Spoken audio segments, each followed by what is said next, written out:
बाबूजी, सचान साहब, आदरणीय पूर्व मंत्री माननीय राज बहादुर साहब, अब्बास साहब, सभी हमारे सम्मानित साथियों, पूर्व मंत्री हमारे लालमणि साहब, अकेला जी, बातें बहुत हो चुकी हैं। आज ये अवसर था पेरियार साहब की जयंती का। किताब आ चुकी थी और इसको विमोचन करना जरूरी था, इसलिए मैं आपसे इस मौके पर बहुत लंबी बात नहीं कहना चाहूँगा, पर आपसे ये जरूर कहना चाहूँगा कि आपको आकांक्षाओं पर उतरने के लिए स्वयं कमर कसनी होगी। कोई देवदूत, कोई मसीहा आसमान से टपक के आने वाला नहीं है। वन नेशन वन एजुकेशन, एक समान शिक्षा, ये भारत के संविधान का फंडामेंटल मूल अधिकार है। इस पे क्यों नहीं लड़ाई लड़ी जानी चाहिए।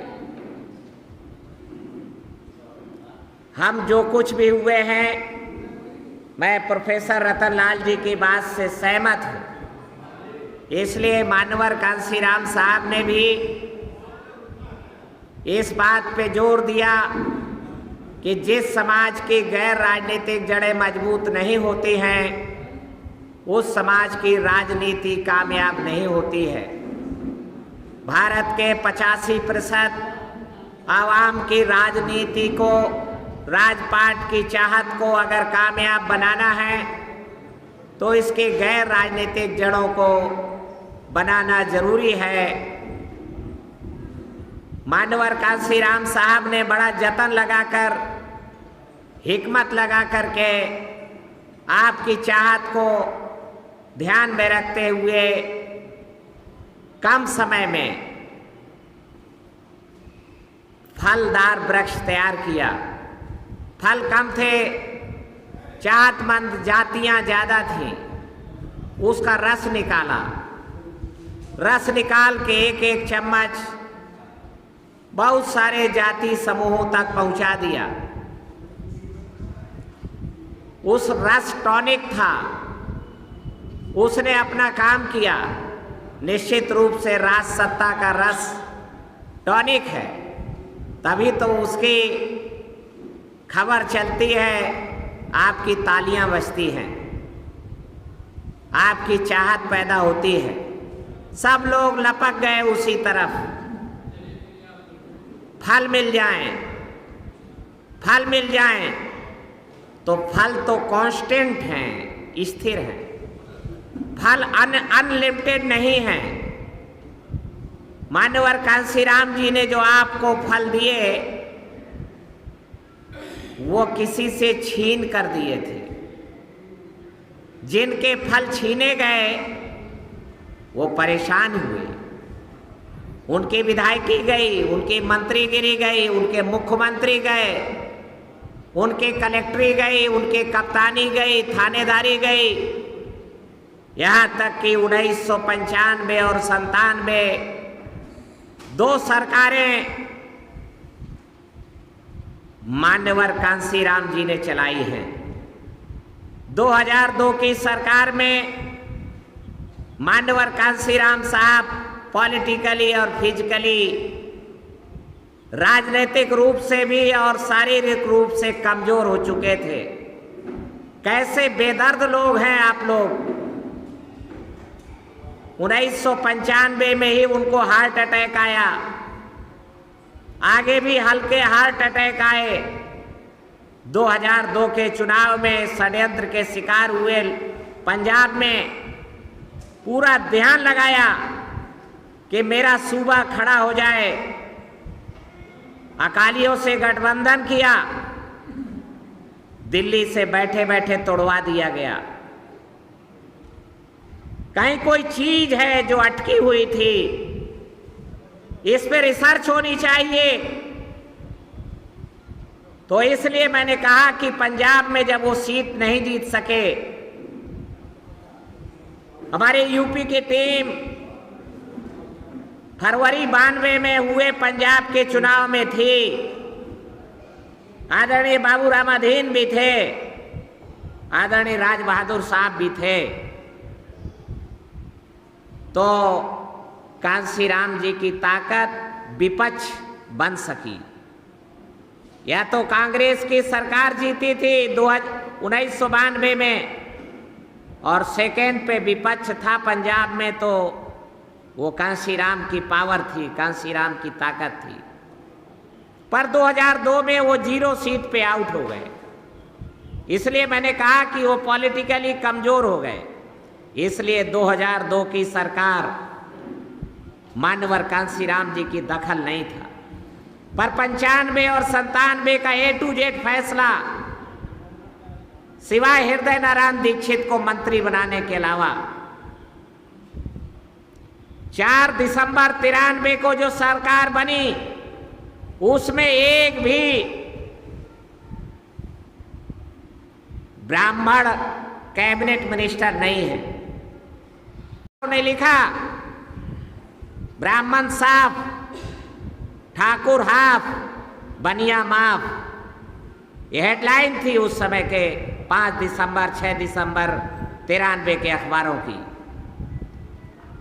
उन्होंने कहा उस समय के मुख्यमंत्री से कि मुझे पेरियार की धरती में जाना है यहाँ के बाद, इसलिए मुझे वहां बोलना चाहता हूं कि पेरियार का काम मैंने आर्यावर्त में कर दिखाया है।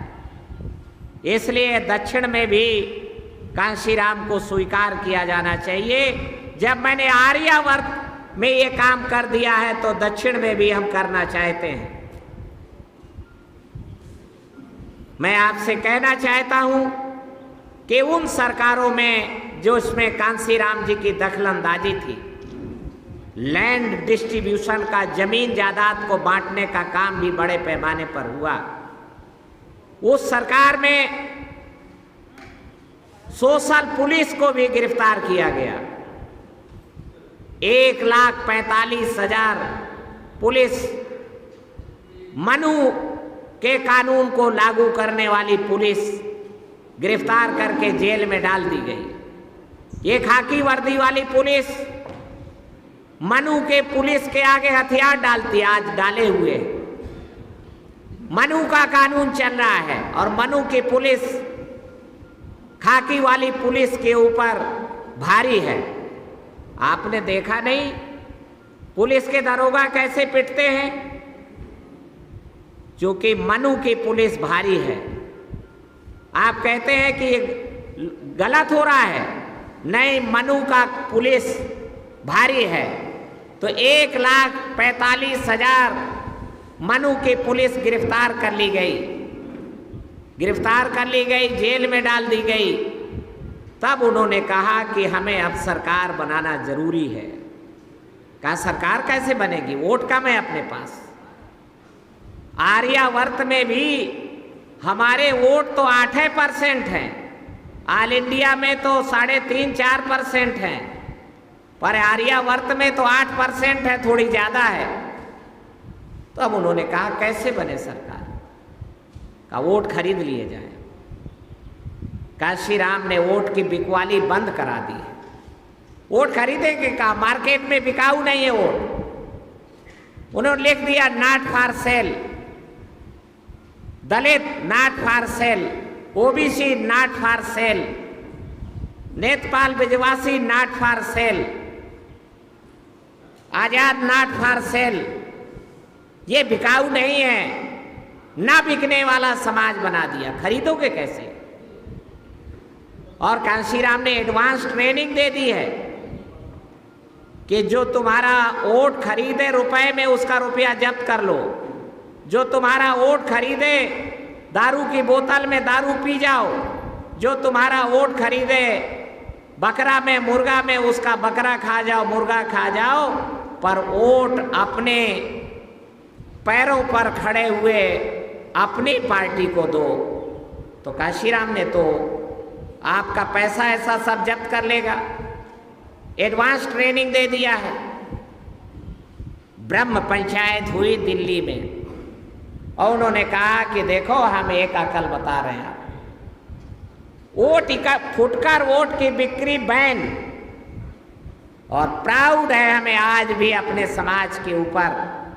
और ये समाज अपने आप नहीं तैयार हुआ, इस समाज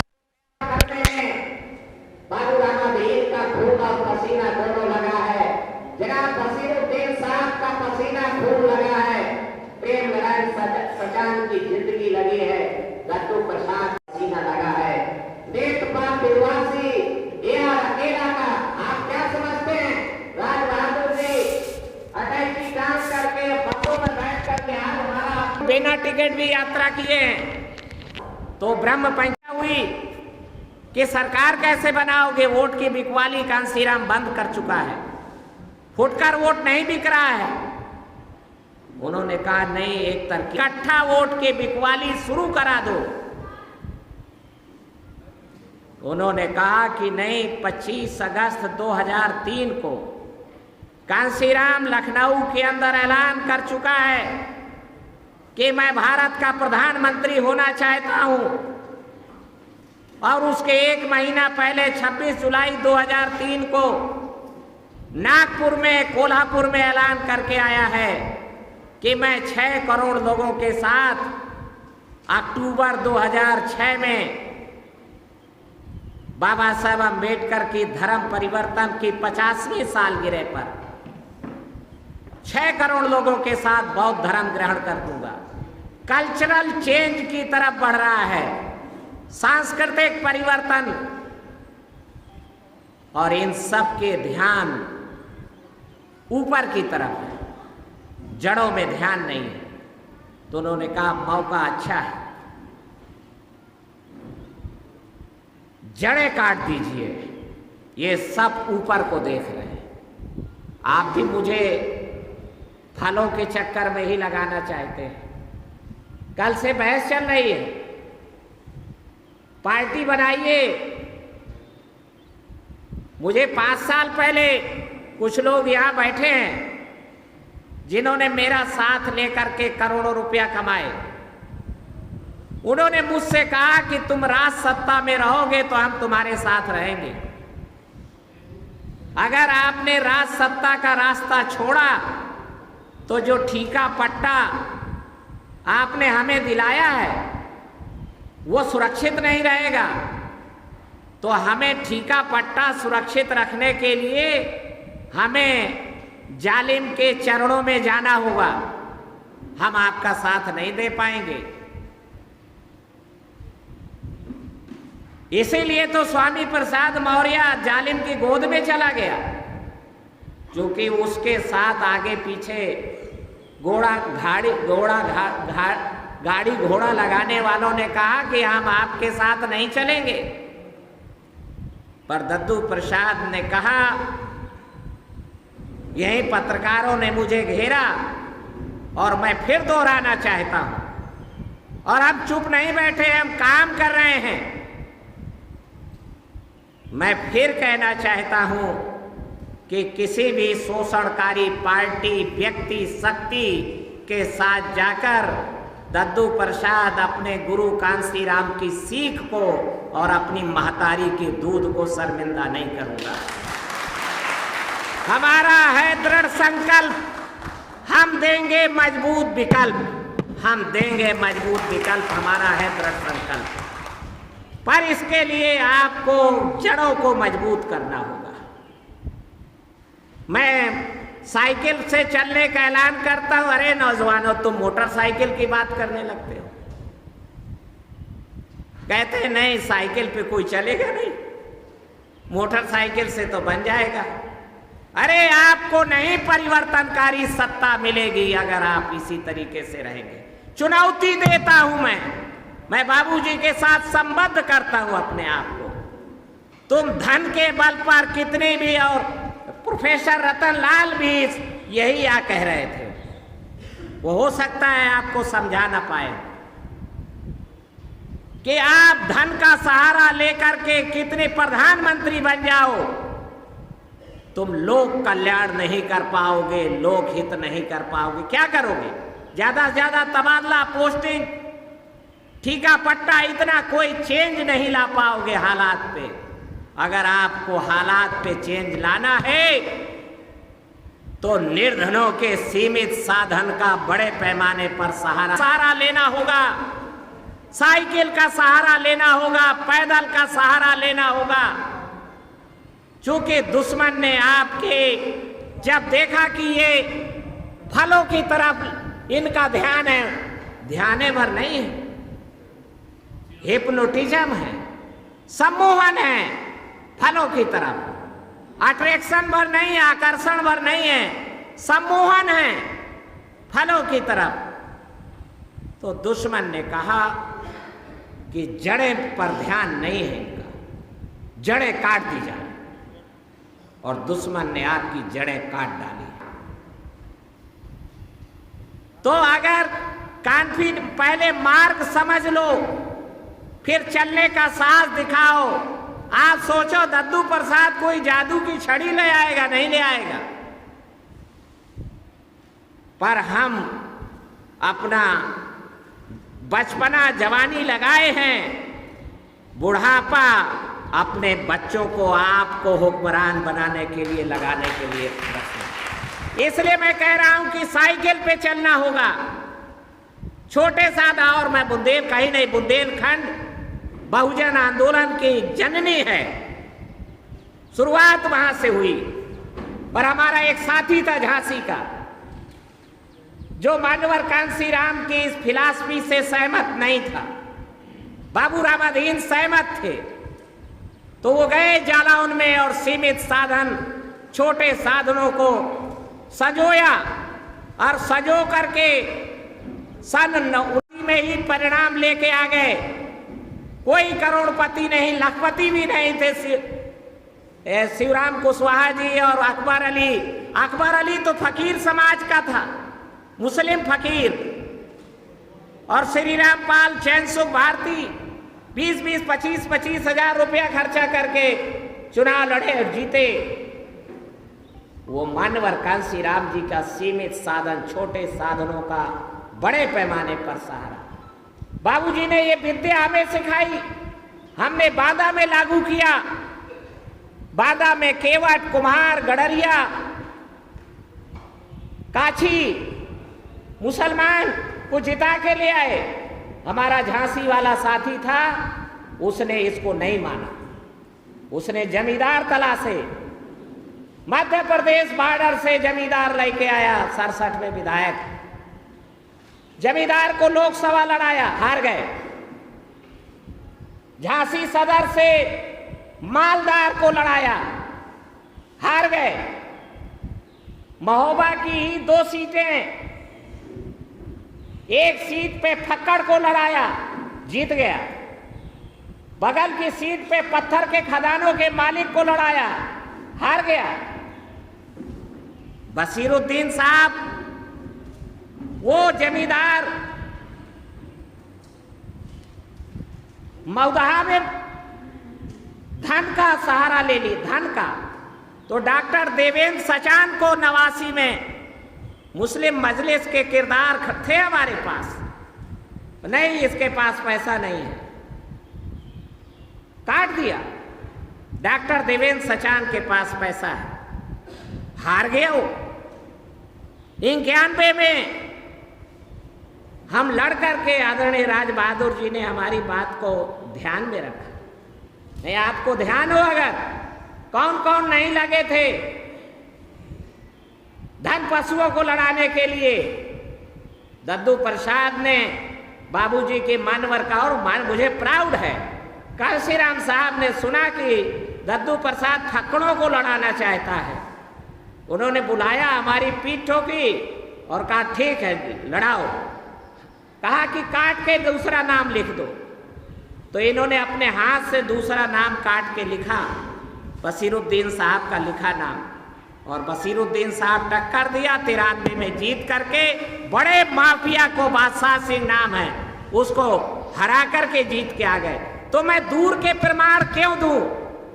बुंदेलखंड में ही प्रमाण हैं, मौजूद हैं। सन 93 का सपा बसपा गठबंधन झांसी जिले ने छोटे साधनों की थीम को नहीं माना तो हार गया। पूरा झांसी जिला बुंदेलखंड की धरती है। कुछ लोग यहां बैठे कहते हैं भाई बुंदेलखंड की तो आबो हवा ऐसी है, तो झांसी में क्या आबो हवा नहीं थी? सपा बसपा गठबंधन में भी झांसी हार गया।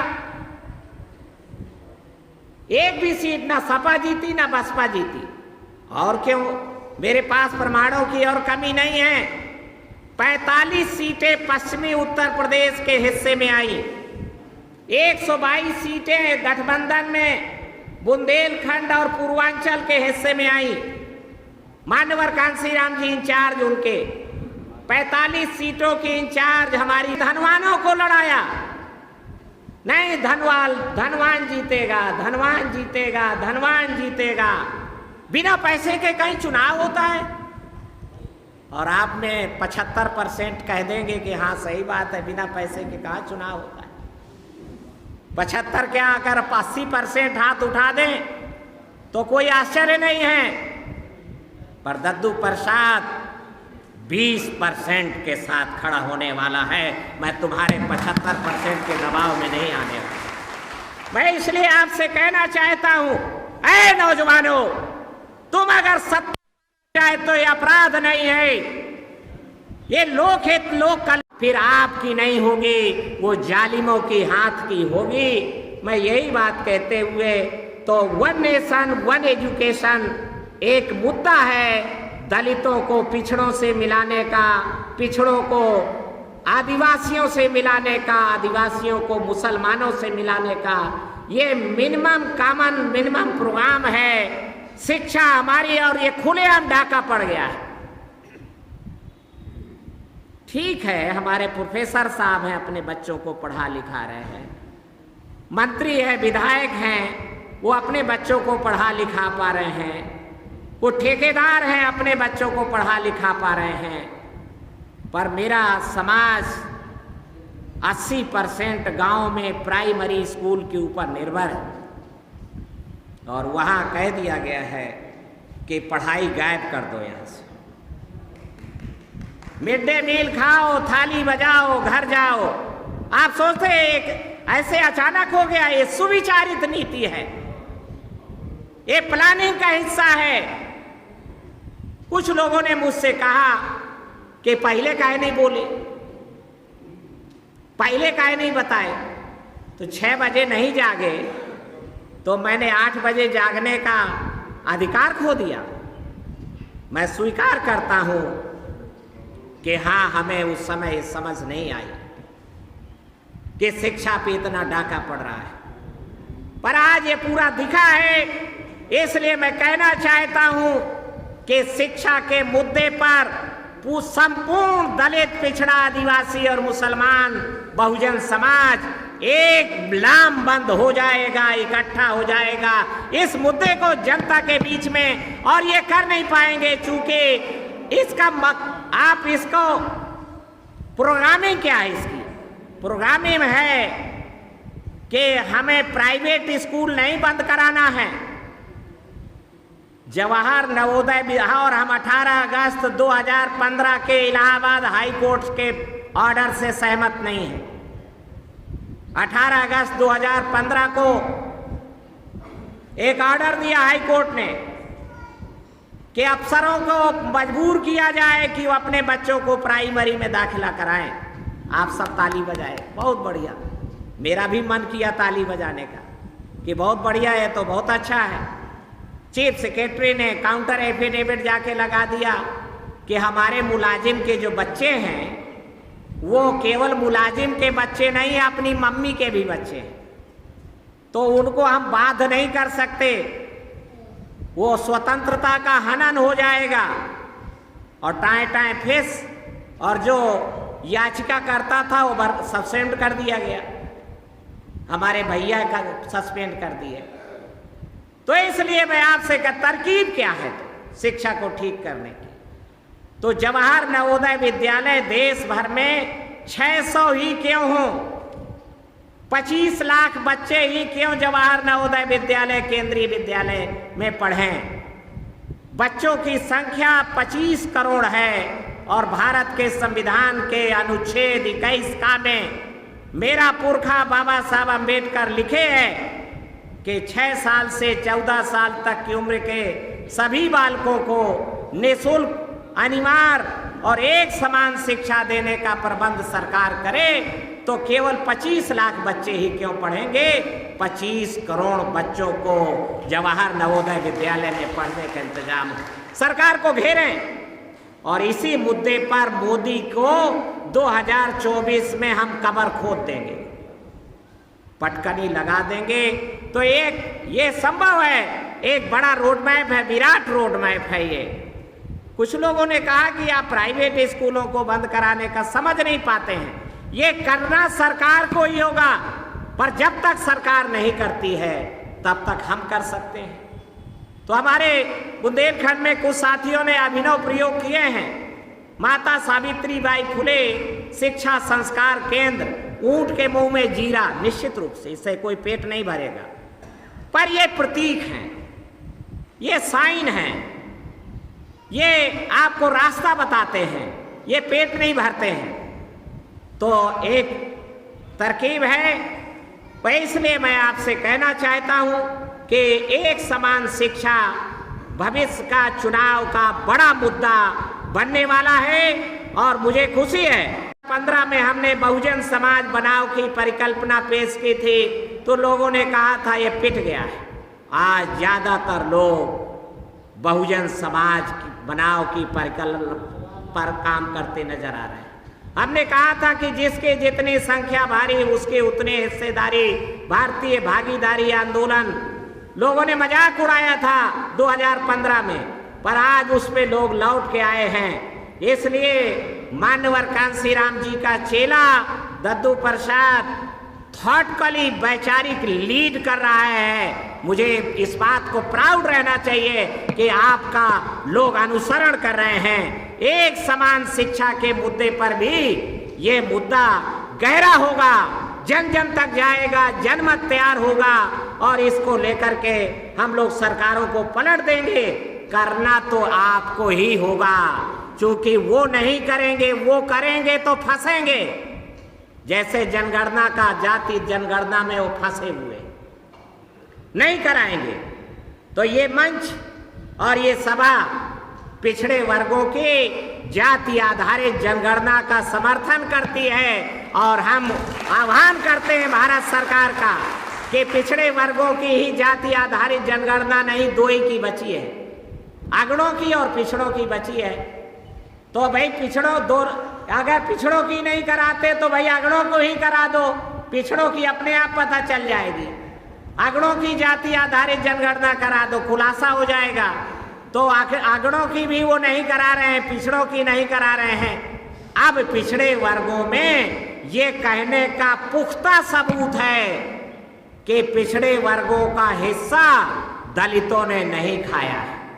अखिलेश भैया गुमराह हो गए 2012 में, उन्हें पंडित जी लोग भड़का ले गए कि चमरवा लोग आपके बैकवर्ड के हिस्सा की सीटें प्रमोशन में बैठ गए हैं। तो रिवर्सल करा दिया उन्होंने, रिवर्सल करा दिया। तो मेरे भाइयों, आज वो कांटा चुभा हुआ है, वो निकल सकता है, पुनः एक हो सकते हैं। एक होने के लिए अखिलेश भैया को दोनों हाथों में तलवारें लेके लड़, और नहीं लड़ेगा तो पिटेगा। मैं आपसे कहना चाहता हूं, जो लड़ेगा वो आगे बढ़ेगा और जो आगे बढ़ निहुर जाएगा वो पकड़ के गुलाम बना लिया जाएगा। सांस्कृतिक बलात्कार हो रहा है, आप समझ नहीं रखते, उसको ही सत्ता मिलने वाली है। हमने बहु बेटियों की इज्जत आबरू बचाने के लिए अंबेडकर मिशन तैयार किया, कांशीराम मिशन तैयार किया, बसपा तैयार किया। उसकी 173 साल की व्यवस्थित कल्चर है हमारी, हम कल्चरली प्रॉस्पर हैं। हम सांस्कृतिक रूप से समृद्ध हैं, हम इतने कंगाल नहीं हैं, हम सांस्कृतिक समृद्ध हैं। तो उस हमारी संस्कृति पर खड़ा होके, हमारे अंबेडकरवाद पे, कांसीराम मिशन पे खड़ा होकर के मेरी बहन का बलात्कारी कह रहा है, बोलो जय श्री राम, बोलो जय परशुराम। श्री राम प्रतीक है शंभू की हत्या का, परशुराम प्रतीक है हम अपनी माँ की हंता का, अपनी माँ की हत्या करने का। उनके जय बुलाई जा रहे हैं, कह रहे हैं क्यों बोले, मुख्यमंत्री बना देंगे ना, बोलो जय, सरकार बना देंगे। ये सांस्कृत जो लोग अपने कल संस्कृति और सभ्यता को नहीं बचा पाते, वो एक न एक दिन गुलाम बन जाते हैं। मुसलमानों के कलेजे से पूछो। मैं बैठा था एक दिन जफर याब जिलानी के पास, हारे हुए से बात कर रहे थे। नहीं, हमारे कुरान में भी लिखा है कि हुकूमत खिलाफ हो तो हथियार डाल देने चाहिए, इसलिए हमने लिया नहीं है 5 एकड़ या कितनी 10 एकड़ जमीन। सांस्कृतिक की बात है, इसलिए उठो, आगे बढ़ो अपनी संस्कृति और सभ्यता के लिए। हम चैन से नहीं बैठेंगे। दद्दू प्रसाद का ये वादा है, हम लड़ेंगे, बढ़ेंगे और हम देंगे। पर मेरे भाइयों, अगर आपको फल चाहिए तो जड़ें बनानी पड़ेंगी। आप जड़ों के भी जड़ों पे काम नहीं करना चाहते, जड़ों पे काम करने का ललकारो। दद्दू प्रसाद फक्कड़ का बेटा है मेरे बाप से, मुझे प्राउड है कि 2 बजे बाबूजी के बातों से प्रभावित हुआ, पकड़ के दे दिया, अरे इतनी बड़ी बात है, आजादी के बात है, ले आओ, ले जाओ, लड़का पढ़ हुई देते हैं। मेरे भाइयों, जड़ें नहीं बनाएंगे निश्चित रूप से। तो मैं आदरणीय रतन लाल साहब से भी विनती करता हूं कि इंस्टीट्यूशन भी बनाए जाने की जरूरत है। हम लोग हैं उस काम में, आप सबका आह्वान करते हैं और हम बना सकते हैं। मानव के अंदर दान देने की प्रवृत्ति है, अगर उसको दुश्मन एक्सप्लॉइट करता है, आपकी दान की प्रवृत्ति को तुम्हारा दुश्मन शोषण करता है, एक्सप्लॉइट करता है। मानवर कांसीराम साहब ने उसको यूटिलाइज किया, उपयोग करके तुम्हारा बड़ा कारवा खड़ा कर दिया। हम भी कारवा खड़ा कर सकते हैं, खड़ा करने के चाहत में है, लगे उस दिशा में। मैं आपसे कहना चाहता हूं कि अगर आपने समाज की दान देने की प्रवृत्ति को उपयोग नहीं किया, धनवानों के धन के तरफ ही देखते रहे, तो निरंकारी वाले उसको ले जा रहे हैं, फिर बजरंगबली ले जा रहा है, फिर राम भगवान लिए जा रहा है, और फिर दुर्गा माता लिए जा रही है, फिर और कितनी कितनी महारानी हैं। मैं वहां खजनी गया था तो वहां एक जुलूस निकल रहा था, वहां में साफ शब्दों में लिखा था चमरिया माता की जय। मैं कहा साला ये भी एक माता आ गई, चमरिया माता। मैं इसलिए आपसे कह, तो आपके मानव की जो दान देने की प्रवृत्ति है, उस गरीब के अंदर भी दान देने की प्रवृत्ति है, जकात की प्रवृत्ति है, उसको जकात के पैसे से आप अपना आंदोलन खड़ा कर सकते हैं। धन की तरफ, बड़े धनवानों की तरफ आप गए हैं, आपकी सत्ता चली गई है। ये सत्ता जाने का एकमात्र कारण है, मैं बहुत डंके से कह सकता हूं, कुपत है और मुझे कॉन्फिडेंस है कि आपने निर्धनों का, कांशीराम जी का फार्मूला छोड़ देने के कारण आप सत्ता से बाहर हो गए। सामाजिक परिवर्तन, आर्थिक मुक्ति आंदोलन पे आप एजेंडे पर आए, आप निश्चित कर सकते हैं। आप सभी को बहुत बहुत धन्यवाद, आपको आभार। और मैं हम लोग कुछ साथी मैं चाहता हूँ उनको सुनना चाहते, आदरणीय चंद्रभूषण यादव जी को, उन्होंने हमें सम्मान से बुलाया है। देखिए, आप लोग सोचते होंगे ये कंट्राडिक्टरी विचार के लोगों को दद्दू प्रसाद क्यों बुलाता है। कुछ लोग कंफ्यूजन पैदा कर जाते हैं, कंट्राडिक्टरी। अरे हम कोशिश में लगे हैं कि समाज की आम राय बनाई जाए। चूंकि दुश्मनों ने आपके बीच में, देखिए मेरा भटकाव नहीं था, मैं कोई मेश्राम के साथ मंत्री बनने, इतना उल्लू नहीं था कि मेश्राम मुझे विधायक और मंत्री बना देगा, पर मैं आंदोलन के तरफ समर्पण भावना थी। वो लौंडा सहारनपुर वाला, मैं इतना उल्लू हूं कांसीराम का चेला कि मैं वो विधायक बनने आ गया था उसके यहाँ। मैं संभावनाएं तलाश रहा था कि आंदोलन पुनर्जीवित हो सकता है, खड़ा हो सकता है। ऐ मेरे बुंदेलखंड के साथियों, मेरा साथ दो, मैं पूरा उत्तर प्रदेश ही नहीं भारत में कांसीराम के आंदोलन को पुनर्जीवित कर दूंगा। तुम लोग